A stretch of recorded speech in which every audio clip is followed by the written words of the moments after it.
Hello and welcome to another Beardy David video.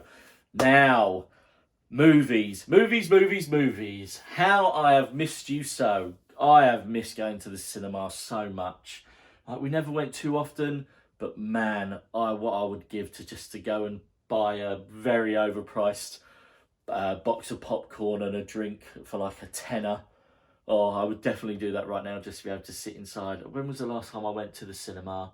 I think it was back in August, and I managed to get, I think I'd done a double header of watching Back to the Future and Jurassic Park, which was amazing, but I just want to go and watch a new movie in the cinema, in a nice recliner chair at Blue Water. That'd be lovely. So in today's video, I want to tell you my top 10 anticipated movie releases for 2021. I think the majority of these films should have already been released and spoken about, but because of that wretched COVID, it hasn't happened. So a lot of them has been pushed forward to this year. And even then, is there a guarantee that we're going to see them this year? Who knows? And I don't even think we're probably going to see them at the cinema. The majority of these are probably going to get a home release, so you can just get them straight on demand and on Netflix and Amazon and whatnot. But hey, at least we get to see them. So let's crack on with the list. Now, as always, with these lists, there are no particular order of what I'm excited about. These are just when I was going through a list of the year, I was just like, right, I'm looking forward to that one, looking forward to that one. So number one is Marvel's Black Widow. I know we've just had WandaVision released, but I miss going to the cinema to watch a Marvel film. A lot of people have got a bit of Marvel fatigue and just in general superhero fatigue, Lauren included. She's not really interested in going to cinema to watch anymore. But I love them, I still love them, and I think I will always love them. And I think the reason for me, if this was coming out with a bunch of other Marvel movies in the year, like how we normally would do, I don't know if I would be as excited for this, but I'm just desperate for a new Marvel film. And having watched the trailer, it does look like fun. I think it's going to be good. I mean, it's got a great cast. It's got the Johansson's in it, and it's got Florence Pugh, it's got Rachel Weisz, it's David Harbour from Stranger Things. So it's got a really cool cast, and it looks like, well, that might be a slightly darker than your Marvel films. There goes my email. I'll have a look at that in a minute. Although it looks as slightly darker than some other films like this, I think it's still going to have the Marvel humour, and it's going to have some big action scenes, and it's all going to link up. It's all going to link up to the world, and maybe, just maybe, we might get our first glimpse into the next big Marvel villain. So I mean, one of the best things about a Marvel film is always the post credits to see what's happening and then what's happening in other movies. So it's going to be interesting to see what happens there.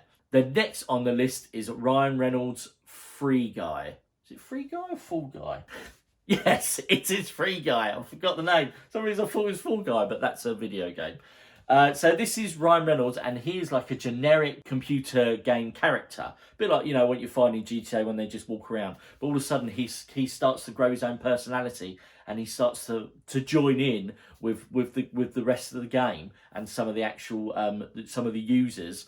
And it just looks like it's going to result in some way stupid, over the top. It basically looks like Grand Theft Auto the movie, but a bit more of like a light-hearted, more of like a Fortnite version of it, because I don't think we'll see as much blood and guts as you probably would do in a Grand Theft Auto game, or even if they attempted to make it into a movie. But I think this looks like great fun. It's also got another great cast, including Jodie Comer and Joe Kearney. And I think it's just going to be a lot of fun. And I think what we need in the cinema world at the minute is a lot of fun. Now, next up is Ghostbusters Afterlife. And I am very excited for this. It should have been out June or July last year. I remember even when it was first announced, it was like teased as Jason Reitman's Instagram or Twitter page had this short video of a barn during a storm, and then the camera goes into the barn, and then this wind blows up a car cover, and then the car underneath was the Ecto-1. It's like, what the hell? I didn't even know this was happening. And then a few weeks later, the trailer came out, and it just looks amazing. So it actually follows on from Ghostbusters 2 from back in like the late 80s, early 90s.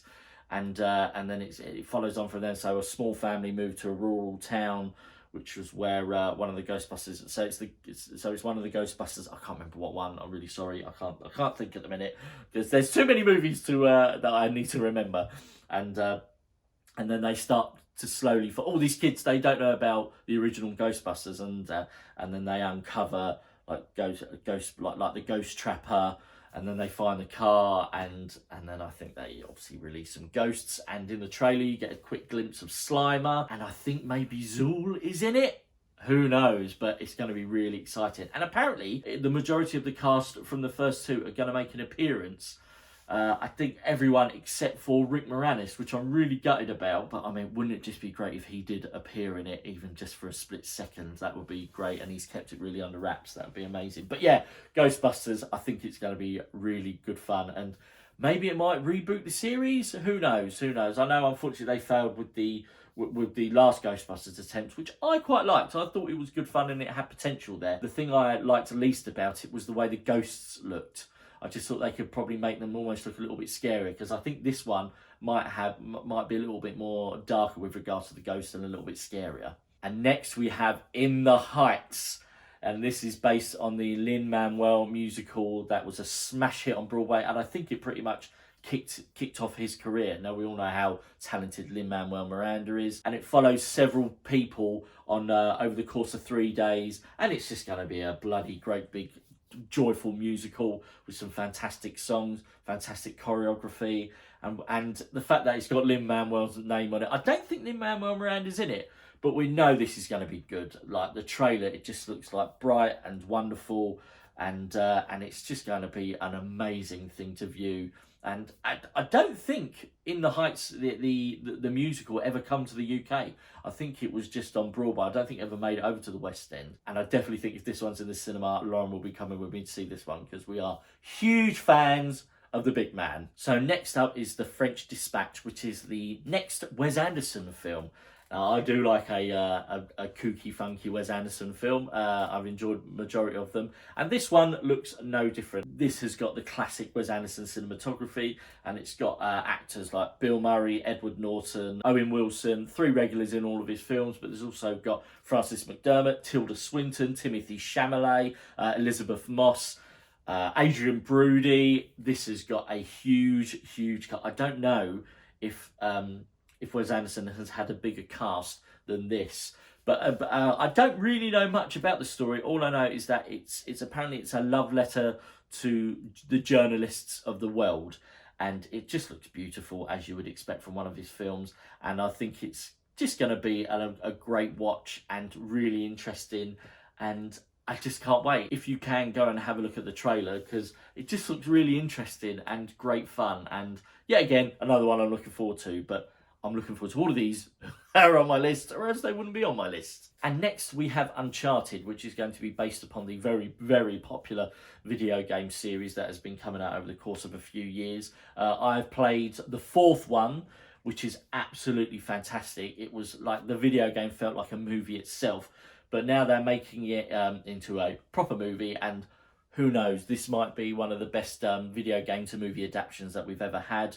And it's got Tom Holland in it as Nathan Drake, which is the lead character. In the actual video game, Nathan Drake is a grown man, and he's probably like into his late 30s, early 40s. But then this is taking it back to probably how he became the treasure hunter that he is today. It kind of feels like a more action-packed version of National Treasure, which isn't a bad thing. And if it's half as good as the video game looks, then we're in for a fun ride. Could this be the new Indiana Jones? I don't know. We'll have to wait and see, but it's definitely got the potential to be that. Next up is a strange one, which I don't think I probably would have put on my list until I watched Knives Out last year. And this is Death on the Nile, which is the Poirot murder movie. Now, we haven't seen Murder on the Orient Express, the one from 2017, but we're definitely going to watch that, because murder mysteries never interested me until I watched Knives Out, and I just thought it was really good fun. And apparently Murder on the Orient Express is very good, so we're going to go and watch that. And then I watched the trailer for Death on the Nile, and it looks brilliant. It's yet again, it's got another great cast. It's got Gal Gadot, it's got Kenneth Branagh as Poirot, Dawn French, and I believe Jennifer Saunders is in it. So they are a pair of legendary comedy duos over here in the UK. And I never thought I was really into me murder mysteries, but I think this is going to be good fun, and I like to always have a little guess, normally wrong, at who I think the murderer is.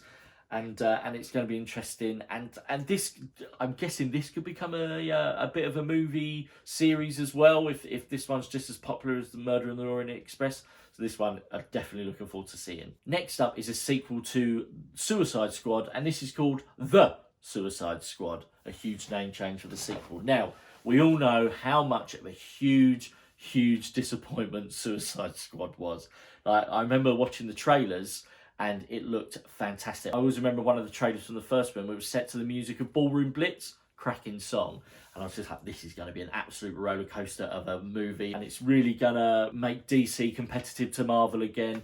But oh my word, the movie was just poor. It was so boring. It's like, how could, like, they literally put all of the best bits into the trailer and then the rest was just absolute dross. It was terrible.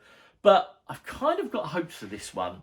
It's got a lot of people in it. It's some of the characters are returning. The majority of them aren't, and I think it's gonna be silly.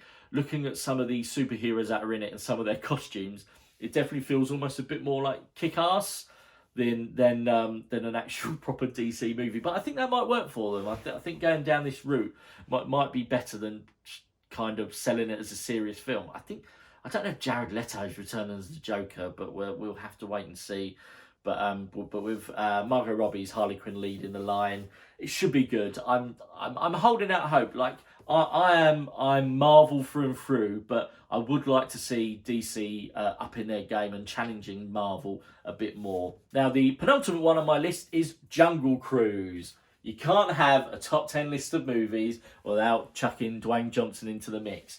Dwayne Johnson is a legend, aka The Rock, my childhood hero. I think it was announced that he is one of the nicest men in Hollywood, and I think he's completely justified. I love him. I follow him on Instagram, and he's great. And I like some of his cheat day videos.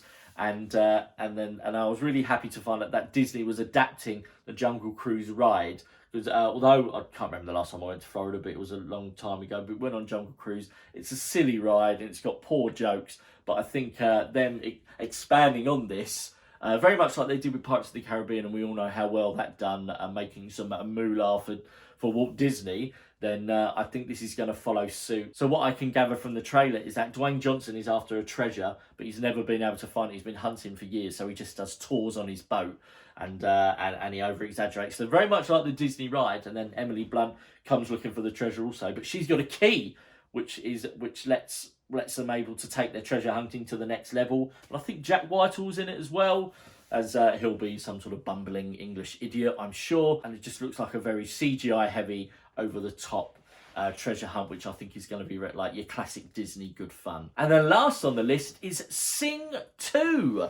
I think it's my only animation in the list, which is quite strange for me, considering how much I love animation. And it's not even a Disney one, it's a DreamWorks one. Now, we watched the first Sing last year, the first time I ever saw it, and we absolutely loved it. It was such good fun. And I like it when they incorporate pop songs into films and they have other actors singing it, because it's always nice to hear actors and what their singing chops are like. And this will be no different. So I know it's following on from the first film, and I think majority of all the cast are returning. You don't really know much about the story from the second one, but Sing 1 was very much like a talent show, like X Factor, for this theatre manager to save his beloved theatre, which he does successfully, or else we probably wouldn't have a sequel. So it would just be interesting to see what all the other characters get up to, all the new songs that they're going to sing, and I'm sure there'll be some other fun things that'll be happening throughout. Yeah, so I'm really looking forward to it. It really took me by surprise, the first one, so we'll be looking forward to watching Sing 2. So there you go. Those are my top 10 movies that I am looking forward to this year. What are some of the movies you're looking forward to watching this year? Because I'm always up for adding more to my list. I mean, there are a lot more that I'm looking forward to, but I didn't want to. I could sit here for blooming hours talking to you about all the films I'm looking forward to this year, because I know we've got loads of Netflix ones, loads of Amazon Prime ones that we probably don't even know about yet. So I think it's going to be a big year for films. After what little we had of last year, I think they're going to make up for it, and they're going to be cramming a lot of movies down our throats. So I'm all for that. So as always, thanks for watching, and I will catch you all in the next video.